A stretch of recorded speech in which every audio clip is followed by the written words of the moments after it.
प्रिय मित्रों नमस्कार, जय श्री राम। आज फिर मैं आपके समक्ष उपस्थित हूँ एक नया वीडियो लेकर। पिछले वीडियो में मैंने आपको बतलाया था कि यदि हमें दिशाशूल में यात्रा करनी हो तो हम क्या खा करके सभी दिशाओं की यात्राओं को कर सकते हैं।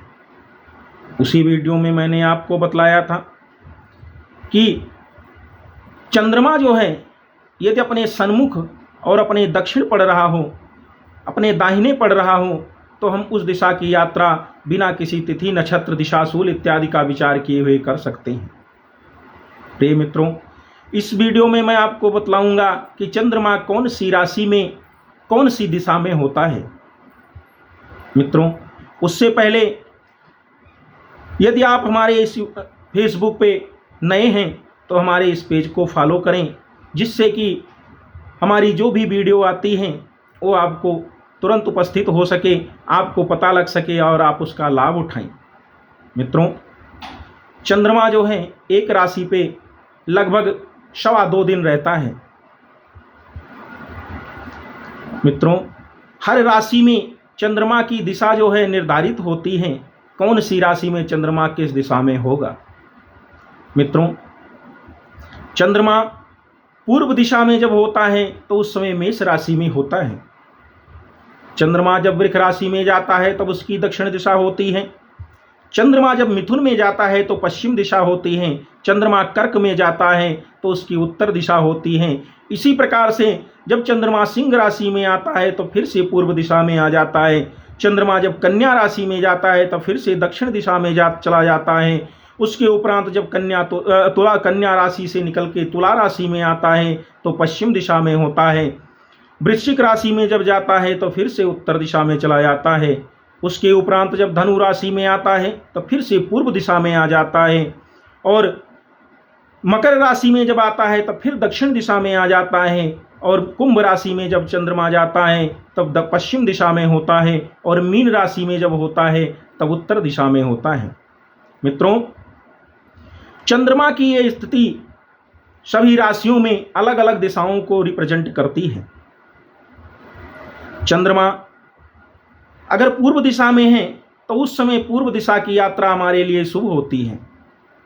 उस समय पूर्व दिशा में यात्रा करने पर चंद्रमा हमारे सन्मुख होता है। और उसी प्रकार से उत्तर दिशा की यात्रा भी उस समय शुभ होती है, क्योंकि हम अगर उत्तर दिशा की यात्रा करते हैं तो उस समय चंद्रमा हमारे दाहिने होता है।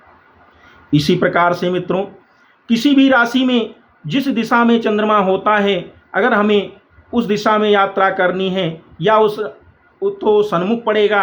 अगर उसके विपरीत यात्रा करनी है, जब वो हमारे दाहिने पड़ रहा हो, उस दिशा की यात्रा को हम कर सकते हैं। जैसे अगर चंद्रमा दक्षिण दिशा में है तो हम पूर्व दिशा की यात्रा कर सकते हैं, क्योंकि उस समय चंद्रमा हमारे दाहिने होगा। हम दक्षिण दिशा की यात्रा कर सकते हैं, क्योंकि उस समय चंद्रमा हमारे सन्मुख होगा।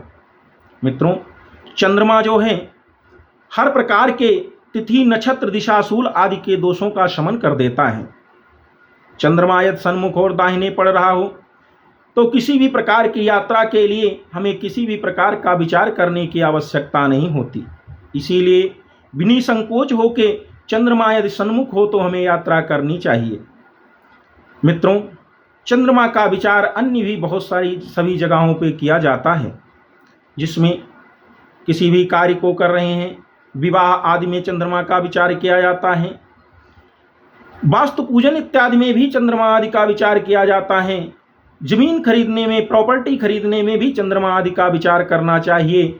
चंद्रमा यदि अपने अनुकूल हो तभी हमें वो सारे कार्य करने चाहिए, क्योंकि चंद्रमा मन का कारक है। और चंद्रमा जब अपने अनुकूल होता है तो हमारे वो चीज़ हमारे लिए सफल होती है, हमारे लिए उन्नतिदायक होती है। इसीलिए मित्रों, चंद्रमा का विचार किसी भी कार्य करने के लिए अवश्य करें।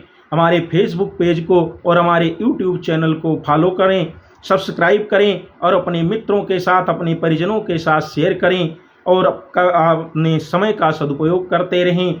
भगवान सबका कल्याण करे। जय श्री राम। नमस्कार।